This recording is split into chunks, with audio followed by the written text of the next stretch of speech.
This project begins with 2 sheets of 3/4 inch plywood, which I break down into smaller, more manageable sizes with my circular saw and straight edge clamp. I then head over to the table saw to rip all my parts to their final widths. If you're interested in building one of these tables for yourself, you can visit DIYbuilds.ca, where you can download a free set of plans.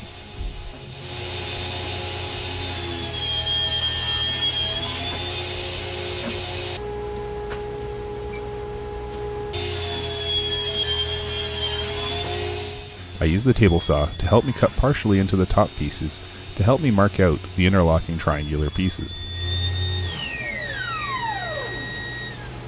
With these cuts made, I can find my center point.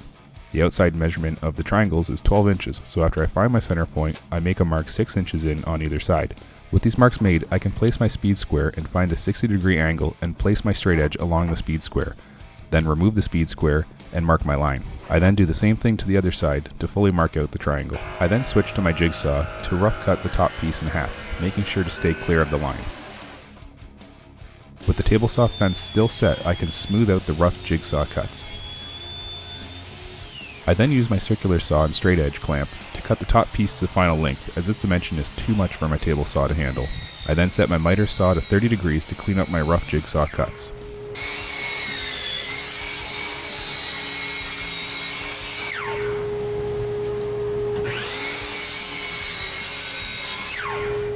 This leaves a very small amount on the inside corner, which I first use a ruler and knife to score the plywood to prevent tear out, and then cut the remainder with the jigsaw. At the table saw, I cut as far as I can into the other top piece without cutting off the triangle that sticks out. I lay out the inside triangle piece on top of some 3/4 inch spacers to allow me to trace out the shape of the triangle to the other top piece. This will guarantee both pieces match when closing the sliding table. Back at the table saw, with the lines now marked, I can get as close as possible to the triangle, leaving a cleaner cut than the jigsaw can. I can't use the outside triangle piece on the miter saw like I did the other top piece, so I use the circular saw and a straight edge to finish the majority of the cut. Again, I score the inside corner with my knife and finish the cut with the jigsaw.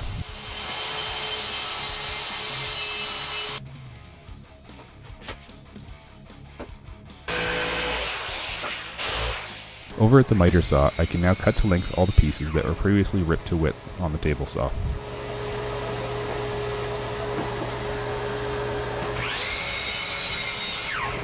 The last cut to be made is the bottom of the inside box, which was cut to width earlier.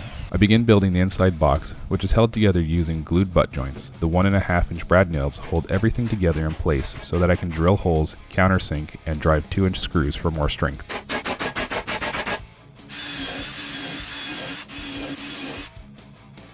Now I can attach the bottom of the inside box again with glue, nails, and screws.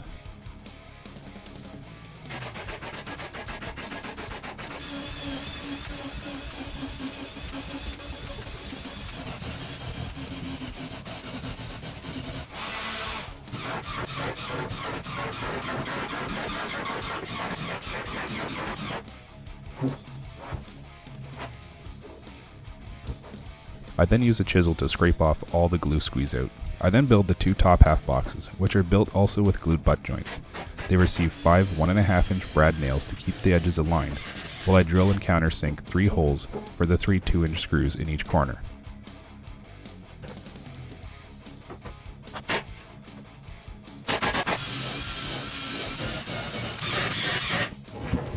The tops are attached in the same way with glue, nails, and screws.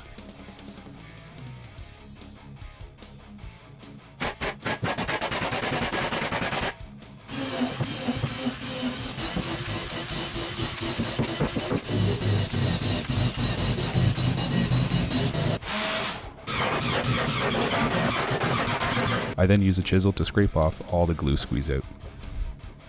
I then use my random orbit sander to remove any tear out and flush up the edges. All the outside corners then receive a 1/4 inch round over. I was careful when driving in the screws and nails earlier so that the router bit would never come in contact with them. Any areas that were less than perfect get smoothed out with some 120 grit sandpaper and a little bit of elbow grease. For installing the drawer slides, I take the top piece and flip it upside down. I then use a spacer block to hold up the inside track of the slide, which I removed from the body of the drawer slide. With the slide in place, I can use 5 1/2 inch button head screws to hold each slide in place. I then give all 3 pieces of the table a coat of drywall compound to fill in any holes. I then install the slide so I can measure what size spacer I need for the inside box. To install the slides on the inside box, I first mark the center point and lay down my 3/4 inch spacers. I align the slide edge to my center point and drive in 5 1/2-inch button head screws to hold each slide in place.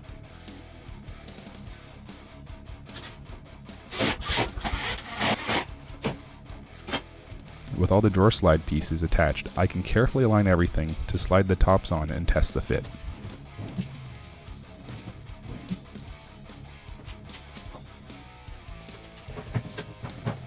I then removed all of the drawer slides from all 3 pieces and started prepping for paint. This started with sanding off my first top coat of drywall compound. I applied 3 coats of drywall compound in total to every hole and everywhere the plywood edges met. Since the inside of the box is under less abuse than the outside, I went with a roll-on paint and primer, applying 2 coats total. And yes, that color is called bubblegum. For the legs, I had a couple of old banisters laying around that I decided to chop up into the 4 legs. I used a stop block to keep them all the same length.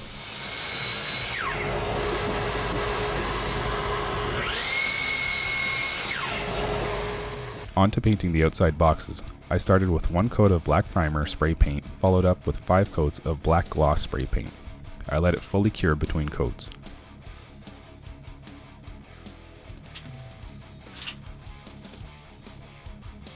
Using my straight edge, I started to mask off the Triforce logo.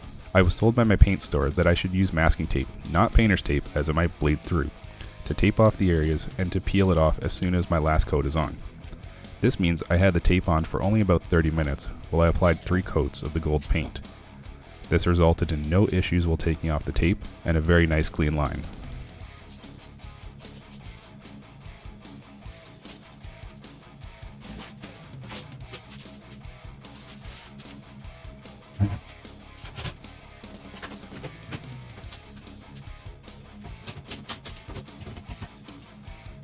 And to protect the project, I finished it off with 2 coats of clear gloss spray paint.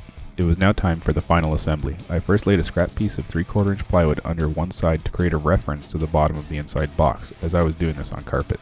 I then laid down my 3/4 inch spacer so that I could install the drawer slides. I then placed the inside box on top of the 4 legs. I'd take 1 leg out to trace it on the inside to show me where I could drive 2 screws safely through the plywood into the leg. I used a scrap piece of 3/4 inch stock to offset the leg under the box exactly where it needs to go. I then drilled 2 holes and drove in 2 2-inch screws to each leg. I then attached the inner part of the drawer slides with reference to the holes I drilled earlier, as well as a line I had created to show me exactly where I had adjusted the screws to make the top fit perfectly. The last step was to simply slide the 2 halves onto the base, and with that, the table is complete.